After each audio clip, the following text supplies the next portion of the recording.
बोलिए भागवत भगवान की, कृष्ण कन्हैया लाल की जय जय श्री राधे श्याम। परम मंगलमय परात्पर अखिलेश्वर अखिल ब्रह्मांड नायक परात्पर परब्रह्म भगवान श्री कृष्ण की वांगमय प्रतिमूर्ति श्रीमद् भागवत महापुराण। दूर दूर से आई हमारी माताएं बहनें श्रोतागण भक्तगण साधना टीवी और श्रद्धा टीवी पर कथा का रसपान करने वाले आप सभी भक्तों को जय श्रीमन्नारायण, जय श्री कृष्णा। थोड़ा जोर से बोलो, राधे राधे, जय गौरी गोपाल, जय श्रीमन्नारायण। कैसे हैं आप लोग? आप सब अच्छे रहें, स्वस्थ और सुखी रहें, यही भगवान से आपके लिए मंगल कामना है। कथा की पावन गंगा में हमारी मैया श्रीमती मुन्नी रैकवार जी, स्वर्गीय श्री अभिनय रैकवार जी की स्मृति में कथा का आयोजन मैया जी करा रही हैं। हमारी मुन्नी मैया के लिए तालियां बजाकर वंदन करिए, स्वागत करिए। मैया जी ने अपने लोक परलोक को सार्थक बनाने के लिए भागवत सुनी है और भागवत हम सबको सुननी चाहिए। आप सबके मन में भक्ति की स्थापना भागवत से ही होती है। 19 जुलाई से यहाँ भागवत जी के पोथी पाठ हैं। आप लोग भी भागवत जी के पोथी पाठ करा सकते हैं अपने माता पिता के लिए। हमारी मैया रेखा मोहन जी कर्नाटक से हैं। आपने गौरी गोपाल आश्रम की सेवाओं के लिए, वृद्ध माओं के लिए अन्नदान किया और 21,000 रुपये का सहयोग किया है। यहाँ माताएं रहती हैं, कोई माताओं को नाश्ता करा देता है, कोई भोजन की सेवा कर देता है। यहाँ गुरुकुल में बच्चे पढ़ते हैं, कोई बच्चों को भोजन की सेवा करता है। इसी तरह गौरी गोपाल आश्रम में सभी सेवाएं अखंड और निरंतर चलती रहती हैं। आओ अब बड़े प्रेम से कथा की गंगा में डुबकी लगाएं। मैया जा रही हो? गुस्सा हो गई क्या मेरी माँ? नहीं, जल्दी जाओ मेरी माँ। सब लोग बैठो, जिनको बैठना है शांति से। कल हम लोगों ने कथा सुनी और कथा में क्या सुना कि ध्रुव जी ने बहुत छोटी सी आयु में भगवान को पा लिया। मनु जी महाराज के मृत्यु के सिर पर पांव रख के अंत में ध्रुव जी भगवान के धाम को चले गए। मनु जी महाराज के दूसरे बेटे हैं प्रियव्रत, जिनका विवाह विश्वकर्मा की पुत्री वर्हिष्मती से हुआ, जिनके 100 पुत्र हुए। सबसे बड़े का नाम है भगवान ऋषभ देव जी। ऋषभ देव जी से जैन परंपरा स्टार्ट हुई। कितनी परंपराएं स्टार्ट हुई? कौन सी? जैन। ऋषभ देव जी के सबसे बड़े पुत्र का नाम है भरत। भरत जी सबसे बड़े पुत्र हैं। एक दिन जंगल गए भरत जी। एक मृग का बच्चा पानी में बह रहा था। उस बहते हुए बच्चे को भरत जी ने बचा लिया। यहाँ तक सही था कि बचा लिया। किसी के प्राण बचा लेना बहुत बड़ा पुण्य है। पर भरत जी ने गलती कर दी। प्राण तो बचा लिए, पर उस मृग के बच्चे से भरत जी को प्रेम हो गया, लगाव लग गया। ये मेरा मृग है, खिलाना पिलाना, उसी की सेवा में दिन गुजरने लगे। जो समय भगवान के स्मरण में लग सकता था, भगवान के चिंतन में जो वक्त बीत सकता था, वो एक मृग की देखरेख में बीत रहा है। अच्छा, मृग की देखरेख करना जरूरी था? वो तो ऑलरेडी जंगल में रहता था। आपने प्राण बचाए थे, आप मृगों के झुंड में छोड़ देते, वो अपना सरवाइव करता चलता। सबको आप नहीं बचा सकते, सबको अपने हाल में रहना पड़ता है। भाई, आपकी आंखों के सामने कोई मर रहा है तो उसे बचाना आपका धर्म है। बचा लिया, अच्छी बात है। पर भरत जी ने क्या किया? उस मृग के बच्चे से प्रेम, मेरा मृग मृग मृग मृग। और आखिरी जब सांसें आई, अंतिम क्षण तो मृग का चिंतन दर्शन करते करते प्राण निकल गए। यमराज जी ने उनकी पूरी डायरी देखी और पूरी डायरी देख के चेक किया, अरे राम राम, आपने बहुत बड़ा पुण्य किया है, पर मरते समय आपकी डायरी में लिखा है कि आपने मरते समय अपने मन को, चित्त को एक मृग में लगा रखा, इसलिए आपके ध्यान में मृग था, चित्त में मृग, इसलिए भरत जी आपको मृग की योनि में हम भेज रहे हैं। इतना बड़ा संत, इतने बड़े साधु क्या बन के आ गए? अब स्वयं मृग बन के उसी जंगल में भटक रहे हैं। आपके भटकाव का मूल कारण है आपकी आसक्ति। ये जो आसक्ति है ना मन की, मन का अटैचमेंट, ये मूल भटकाव है। इसलिए मुक्ति किसकी होती है? शरीर की के मन की? बंधन किससे है? अच्छा बताओ, बंधन शरीर का है कि मन का है? उत्तर दो। कौन बंधता है? आप परिवार से कौन बंधा है? शरीर बंधा है कि मन? बच्चों से शरीर बंधा है कि मन? परिवार से शरीर बंधा है कि मन?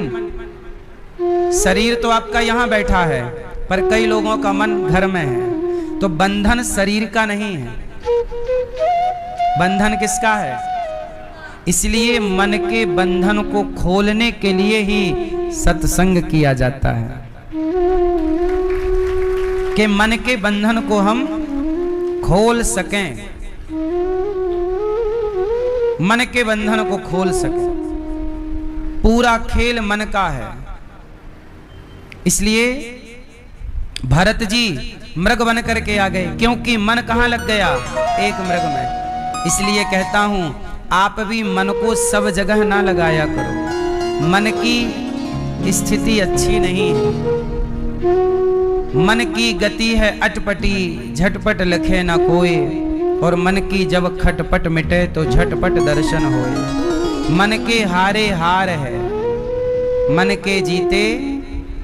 अच्छा, चाबी एक होती है, वही चाबी ताले को बंद करती है। और ताला खोलना हो तो क्या करेंगे? जिस चाबी ने बंद किया है वही चाबी ताले को खोलेगी। ऐसे मन चाबी है। आपका मन क्या है? चाबी। मन संसार की ओर लग गया तो बंधन में डाल देगा। मन संसार में लगा तो क्या देगा? बंधन। और मन भगवान में लग गया तो मुक्ति।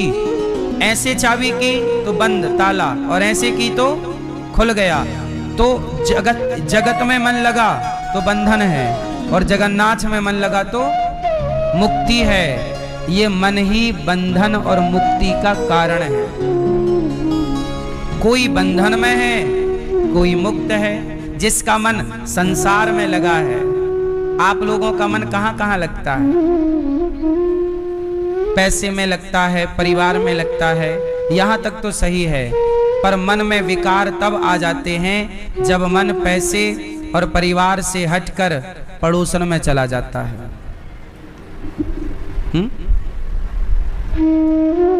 मन। अच्छा ये बताओ, आप लोग, आपका मन क्या चाहता है? सुनो ए भैया, आपका मन क्या चाहता है?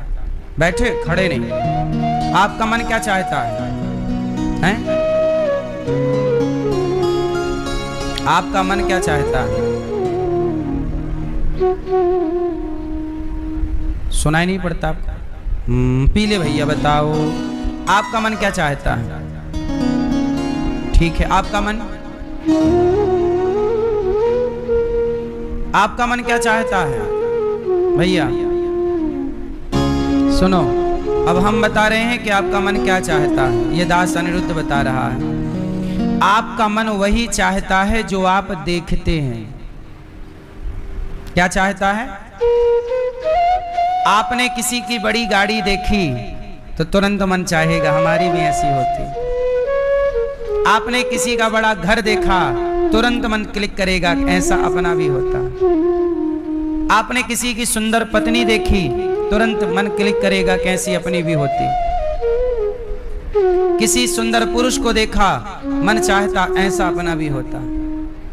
ये मन वही वही चाहता चला जाएगा जो आप आंखों से देखते चले जाओगे।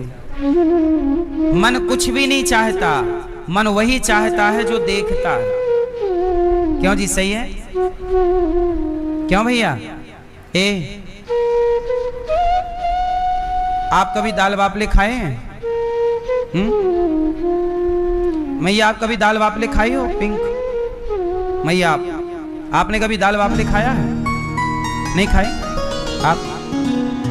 आपका मन कभी दाल बाफले की तरफ जाता है? हैं? जानती हो क्या होता है दाल बाफला? नहीं जानती? आप में से कितने लोगों ने दाल बाफले नहीं खाए? हाथ उठाओ। कुछ लोगों ने पहली बार नाम सुना होगा। सुना ना? अब जरा सोचिए, जब आपने कभी दाल बाफले देखे ही नहीं, सुना ही नहीं, तो आपका मन कभी उस ओर जा ही नहीं सकता। आप में से कितने लोगों ने कभी लिट्टी चोखा नहीं खाया? जिसने कभी नहीं खाया वो हाथ उठा सकते हैं। आप लोगों ने कभी नहीं खाया और कभी आपका मन जाता भी नहीं है। क्यों? ना कभी आपने उसे देखा, ना कभी आपने उसे खाया। आप में से कितने लोगों ने गक्कड़ भरता नहीं खाई? गक्कड़ भरता नहीं खाई? क्यों नहीं खाई? क्योंकि आप लोगों ने कभी उसको देखा नहीं और कभी उसके बारे में याद रखिएगा, आप वही खाते हैं, आपको वही अच्छा लगता है जो आपके यहाँ बनता है, जो आप देखते हैं। हाँ या ना? तो जो आप देखते हैं, जिसके बारे में आप सुनते हैं, वही वही मन चाहता है। अब जैसे आपने आज दाल बाफला सुना, तब आपका मन चाह सकता है कि यार ये भी तो खाऊं, क्या चीज होती है यार। लिट्टी चोखा आज तो सुन लिया, खा के तो देखें होती क्या है। आपने नहीं सुना था, नहीं देखा था, तो कभी मन उसकी ओर कोई संभावना नहीं है जाने की, मन की। इसलिए जो देखा जाता है, जो सुना, कहाँ चले लिट्टी चोखा खाने? ये प्रैक्टिकल है, हम जाके आ रहे हैं, खा के आ रहे। जा। मन वही, ये अब याद रखना, मन वही चाहता है जो देखता है। इसलिए कहता हूं कि अपनी आंखों से कुछ भी ना देखा करो, क्योंकि जो देखते चलोगे वो चाह। आजकल लोग भटक क्यों रहे हैं? दिन भर इंस्टाग्राम में उल्टा सीधी चीजें देख रहे हैं, दिन भर कुछ भी देख रहे हैं, और जो जो आप देख रहे हैं मन वहां वहां जा रहा। इससे क्या हो रहा है?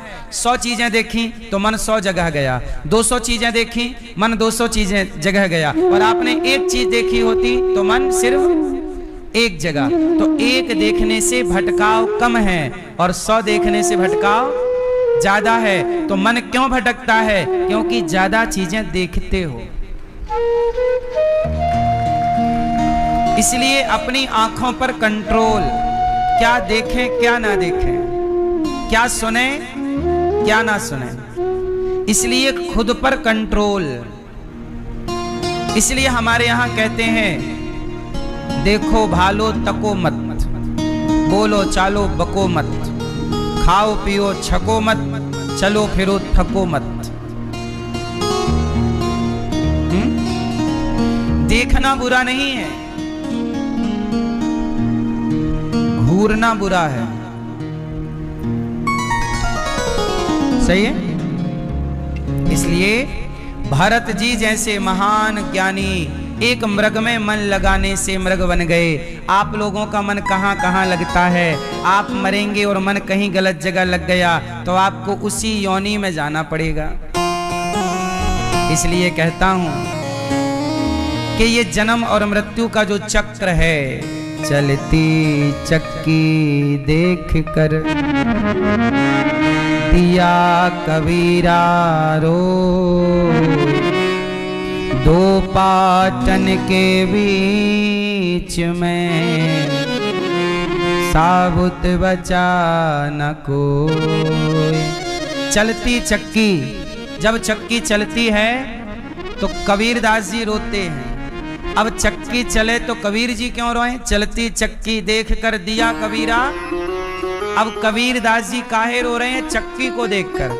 चक्की जानते हो, वो हाथ की चक्की नहीं आती थी पुराने जमाने में, गेहूं डाल दो पिस रहा है, चने डाल दो दाल बन रही है।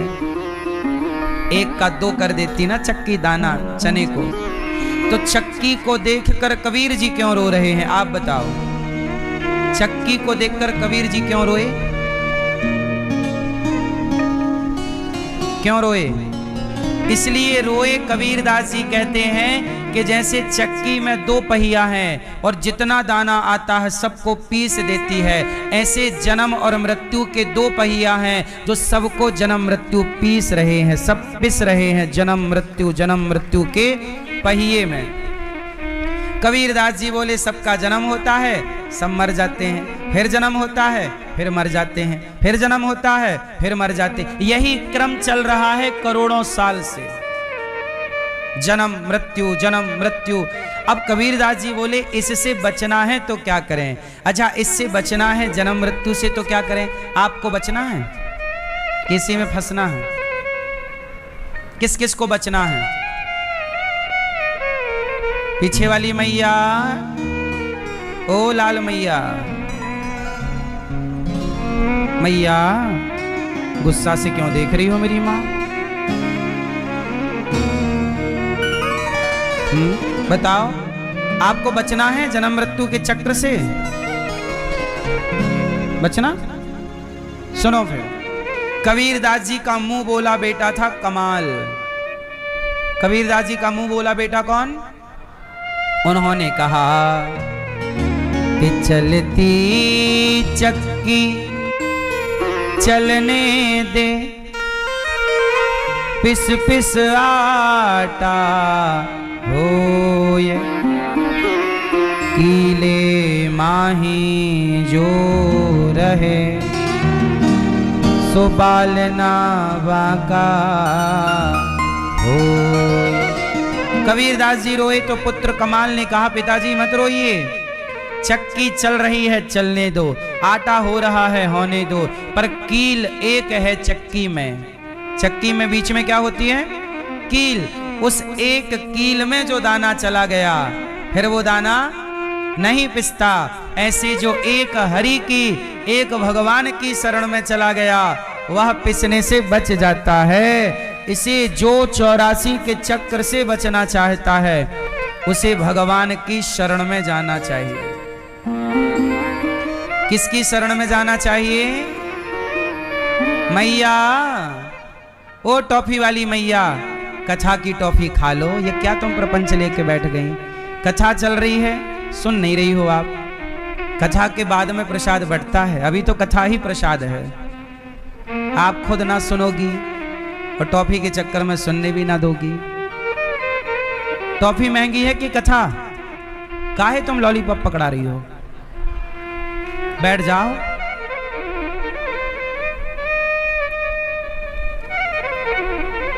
लो, सुन भी तो नहीं रही है मैया। ए बहरी मैया, बैठो मेरी माँ। कथा में सिर्फ कथा सुनना है। तो चलती चक्की देखकर दिया कबीरा रोए। तो जन्म और मृत्यु के चक्र से बचना है तो क्या करना पड़ेगा? क्या करना पड़ेगा? एक भगवान की शरण में। किसकी शरण में? आपको कौन बचा सकता है जन्म और मृत्यु से? इसलिए एक हरि की शरण में, एक भगवान की शरण में आप प्रेम से रहो। भगवान की शरण के अतिरिक्त और किसी के आश्रय की जरूरत नहीं है ना। भरत जी मृग बने, बाद में मृग का शरीर छोड़ा, तब उन्होंने राजा रहुगण को ज्ञान दिया। वह रहुगण जिस मृग के चक्कर में पड़े वो मृग अगले जन्म में राजा बना और भरत जी बन गए मृग। अब राजा रहुगण का उद्धार हुआ, भरत जी ने दिव्य कृपा की। 28 प्रकार के नरकों का वर्णन है भागवत जी में। जो जस करहि सो तस फल चाखा। कितने नरक होते हैं? कितने नरक? 28 तरह के नरक। नरक कितने प्रकार के हैं? 28। नरक कितने प्रकार के हैं? आपको कौन सा नरक पसंद है? नरक जाओगे? नरक कौन जाता है? भैया बताएंगे, नरक कौन जाता है? पीछे वाले भैया। हाँ, नरक कौन जाता है? कौन?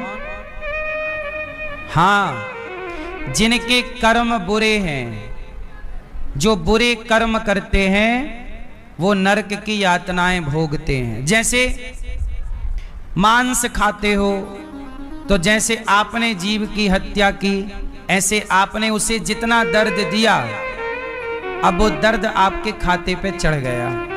अच्छा, मुर्गा को मारते हो, उसे दर्द होता है, उसे जितना दर्द हुआ है वो आपके खाते पे लिख गया। अब उतना दर्द आपको उठाना पड़ेगा। मछली को जितना दर्द दिया, उतना दर्द आपके खाते पे। अब ये सारा दर्द कहाँ होगा? नरक में। और यहां भी कुछ होता है, इसलिए कुछ लोगों को यहां भी अपार दर्द है शरीर में, चाह कर भी आप दूर नहीं कर सकते।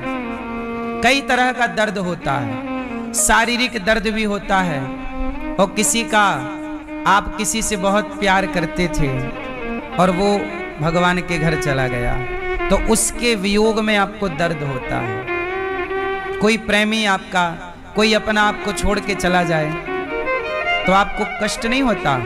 तो जितना दर्द आपने दिया होगा, उतना दर्द आपके खाते पे लिखा है, वो दर्द आपको होगा, कैसे भी हो सकता है। अब आप बताइए, मैं किसी मुर्गे को मार डालूं तो मुर्गे को मरते समय दर्द हुआ होगा कि नहीं? और किसने दिया दर्द?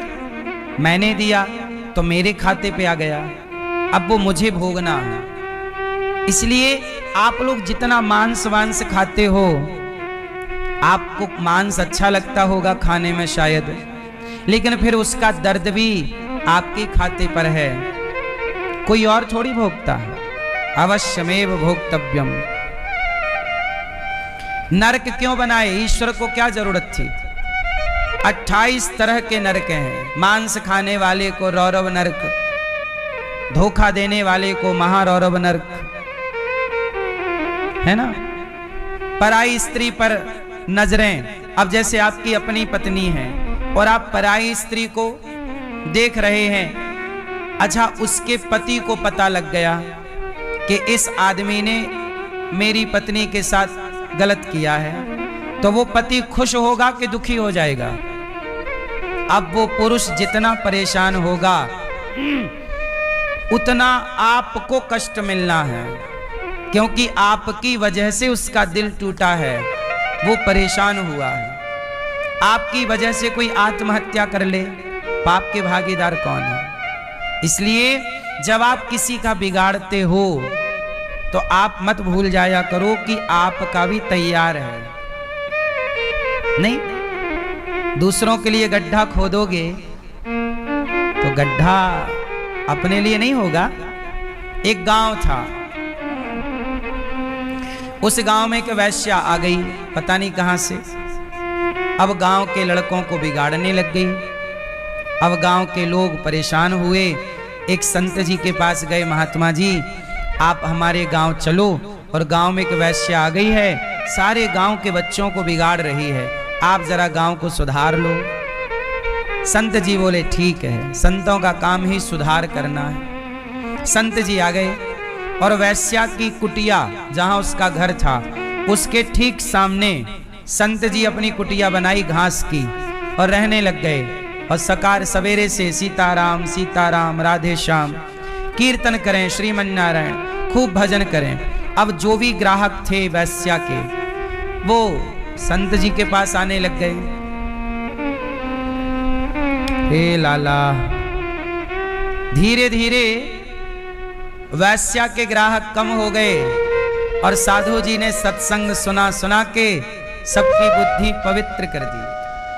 अब वैश्या को लगा यार मेरे तो कारोबार कम हो गया है, कम ग्राहक आ रहे हैं, क्या करूं। बोले जब से ये साधु जी आए हैं बाबा जी, तब से मेरा काम धाम कम हो गया, ऐसा करो इसको जला दो। तो साधु जी जब कुटिया के अंदर थे तो वैश्या ने अपने यार से कहा, उसका पक्का यार रहा होगा परमानेंट वाला, जा बाबा की कुटिया में आग लगा। यार गया और बाबा जी अंदर थे, कुटिया में आग लगा दी। और जब आग लगी तो साधु जी निकल के बाहर आ गए। आग जल रही है, लेकिन ईश्वर का न्याय अब देखना।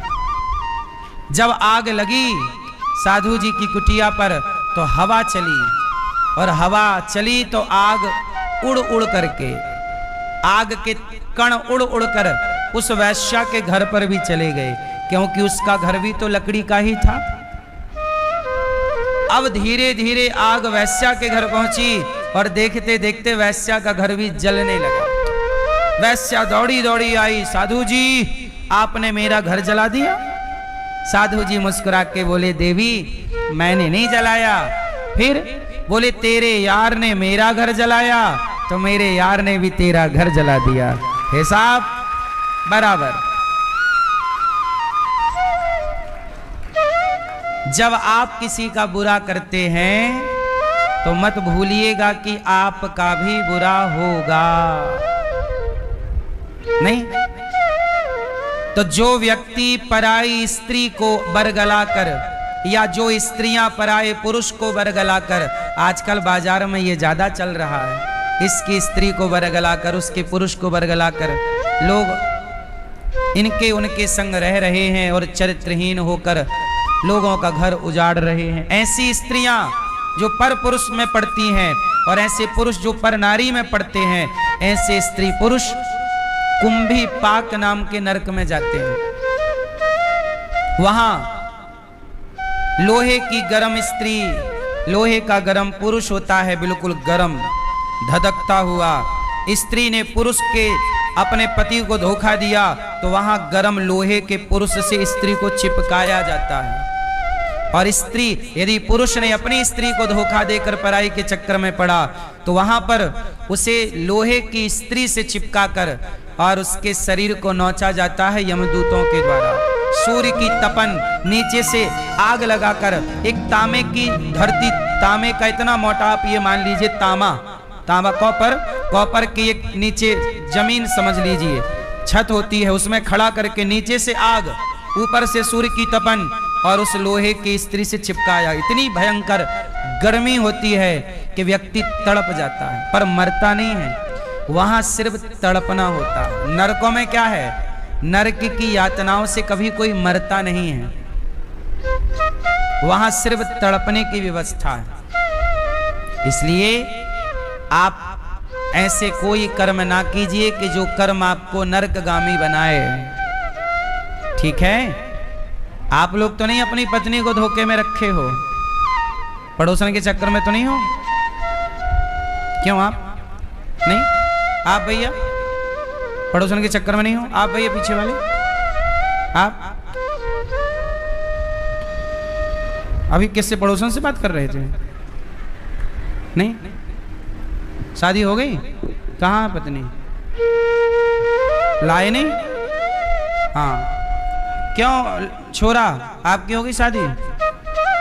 नहीं, तुम तो नहीं हो किसी के चक्कर में? बता, नहीं? पक्का? खाओ मां कसम।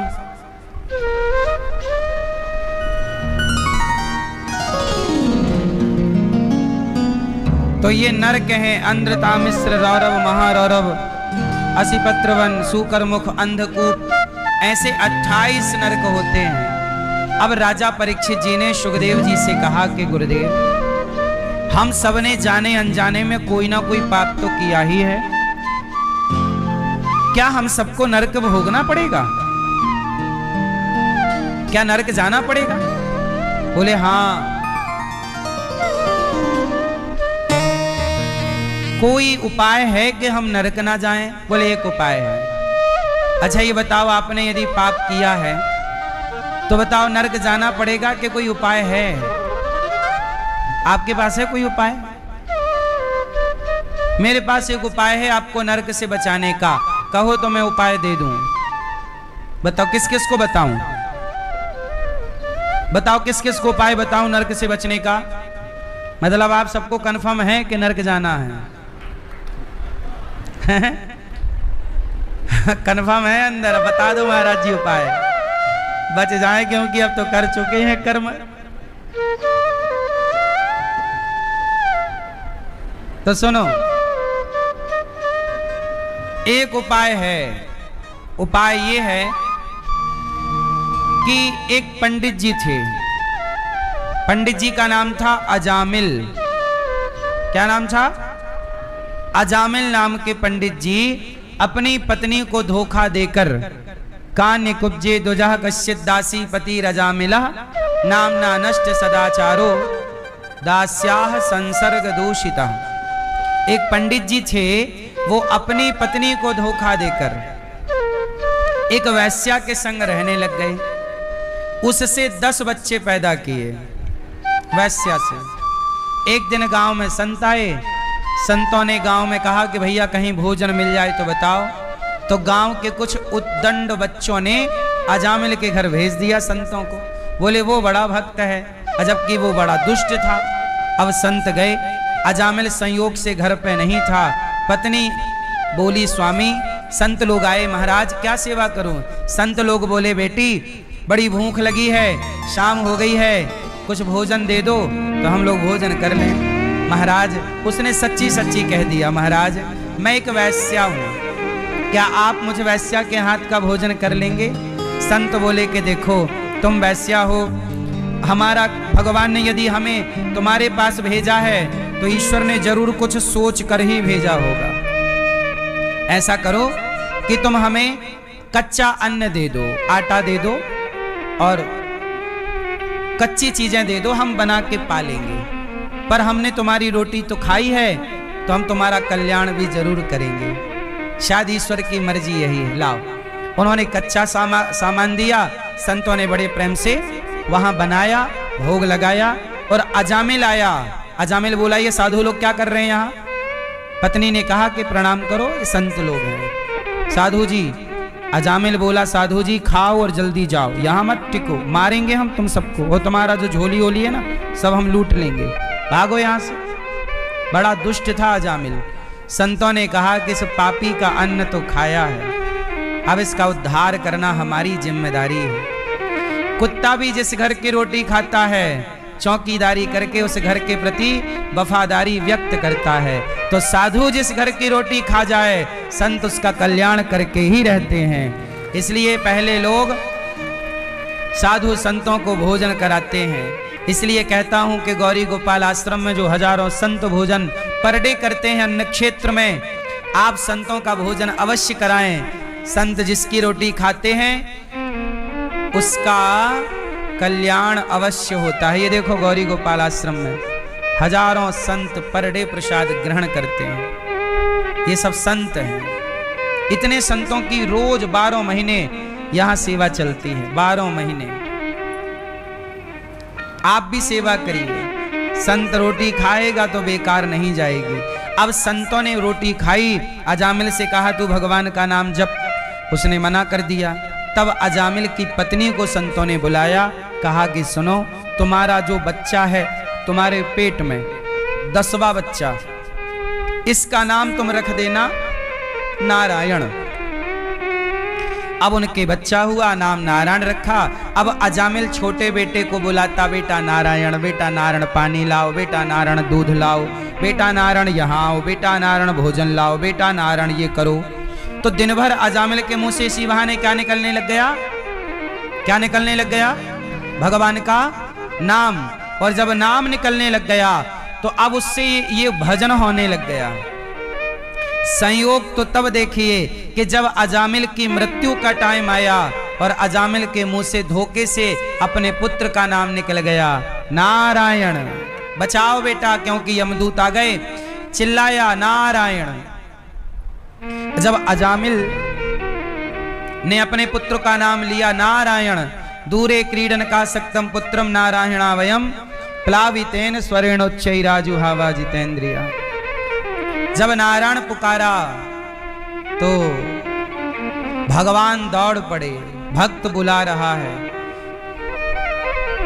पार्षदों ने, भगवान के भक्तों ने कहा कि प्रभु वो पुत्र को बुला रहा है, आपको नहीं। भगवान बोले भले पुत्र को बुला रहा है पर नाम तो मेरा ही लेकर के बुला रहा है, इसलिए मैं उद्धार करूंगा।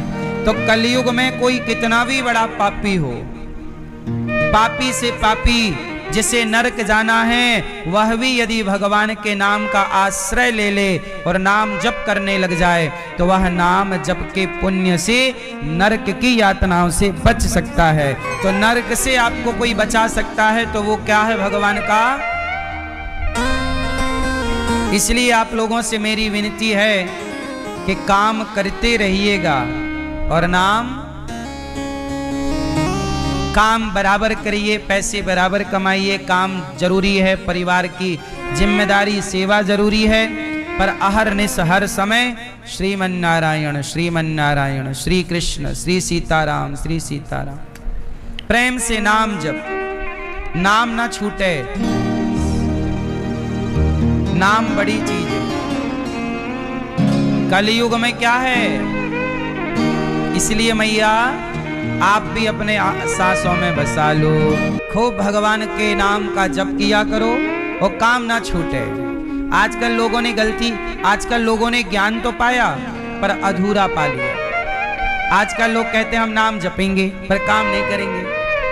आजकल के लोग अकर्मण्य हो रहे हैं, काम नहीं करना चाहते, बैठे बैठे खाना चाहते। आज के लोग क्या कहते हैं? हमारा मन काम में नहीं लगता, महाराज जी वृंदावन ही रख लो हमें, क्योंकि यहाँ बैठे बैठे खाने का मन है, काम ना करना पड़े। नहीं, जहां हो वहीं रहो और काम पूरे करो, जिम्मेदारियां पूरी करो, कार्य करते हुए ध्यान भगवान का। हे नाथ मैं आपको कभी, बोलो हे नाथ मैं आपको कभी भूलू नहीं। काम जरूरी है, माँ की सेवा, पिता की सेवा, पत्नी का ख्याल, बच्चों को संस्कार, सब जरूरी है, पर हर समय ये भाव रहे कि ये कुछ भी मेरा नहीं है, मेरापन नष्ट हो जाए। ये मेरा नहीं है, ये भगवान का, ये भगवान का है, इस भाव से मैं काम करूंगा। ये मेरा है इस भाव से नहीं, ये मेरा है फिर मैं काम करूं तो मुझे अहंकार आएगा, और ये भगवान का है फिर मैं काम करूं तो मुझे अहंकार नहीं आएगा, क्योंकि मेरा नहीं है। दिमाग में ये सेट है कि किसका है? भगवान का।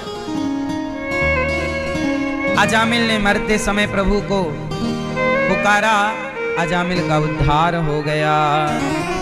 एक बार क्या हुआ तो ये नाम की महिमा यहां पर गाई गई है। एक बार क्या हुआ कि देवराज इंद्र ने अपने गुरुजी का अपमान कर दिया।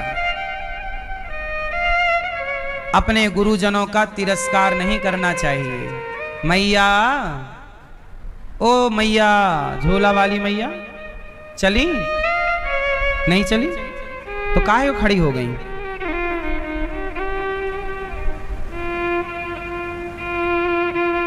जा रही हो मेरी माँ, पंचायत ना करो मेरी माँ। हाँ हाँ कर लो गुटरगू। देखो देखो देखो, पंचायत खड़े हो, कथा सुनने आई हैं ये और प्रपंच कर रही हैं खड़े होके बीच कथा में।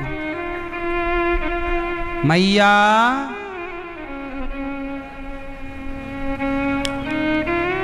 जाने वाले को जल्दी से चले जाओ, चुपचाप जिससे जाना है शांति से बैठ लो। 3 घंटे का समय निकाल लिया करो, और बीच में ही जाना हो तो पीछे बैठ जाया करो। अब जरा सी देर में मटक के चलना भी है और आगे भी बैठना है।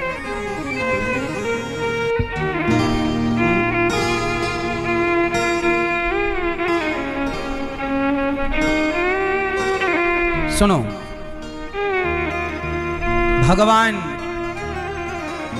एक बार इंद्र ने अपने गुरुजी का अपमान कर दिया। क्या कर दिया?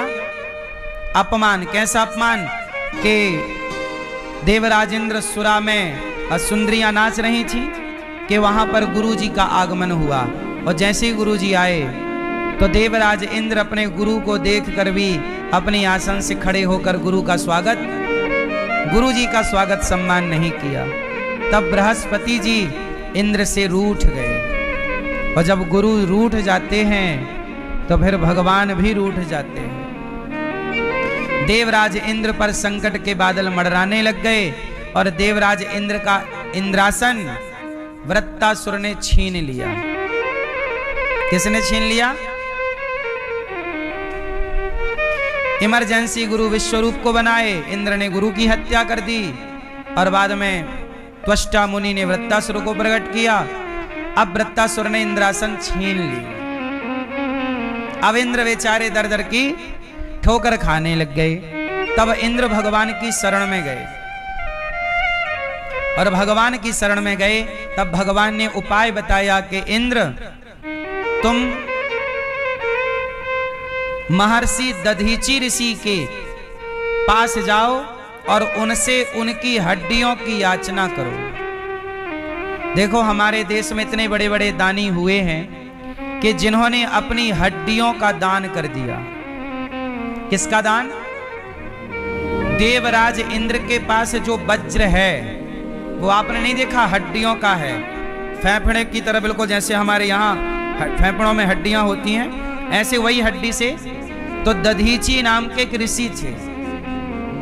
देवराज इंद्र ने कहा कि आपकी हड्डियां यदि मिल जाएं तो ये राक्षस मरेगा, वरना ये राक्षस नहीं मरेगा। तब महर्षि दधीची ने कहा कि मेरे शरीर की हड्डियों से यदि किसी का संकट मिट रहा है तो लोगों के, राष्ट्र के संकट को टालने के लिए, देश के संकट को टालने के लिए हमारे ऋषियों ने हड्डियों का दान तक किया है। ये इस देश में ऋषियों का उपकार है। देवराज इंद्र को हड्डी दी, और हड्डी जब दी तो देवराज इंद्र उस हड्डी से एक वज्र, विश्वकर्मा जी उसका एक वज्र निर्माण करते हैं, और वज्र से फिर जाकर के उस वृत्तासुर का उद्धार। पर जब वृत्तासुर ने ऋषि की हड्डी का वज्र देखा तो ऋषि की हड्डियों में, चूंकि वो ऋषि सदा हृदय में किसको रखते थे? भगवान को। तो ऋषि की हड्डियों में भगवान का दर्शन हो गया। किसको? राक्षस को। तब राक्षस ने भगवान को प्रणाम करते हुए कहा, अहम हरे तब पादैक मूला दासानुदासो भवितास्मि भूया। हे प्रभु, आपका मैं दास नहीं बन सका, पर आपके दासों का भी दास बन जाऊंगा तो बड़ी कृपा हो।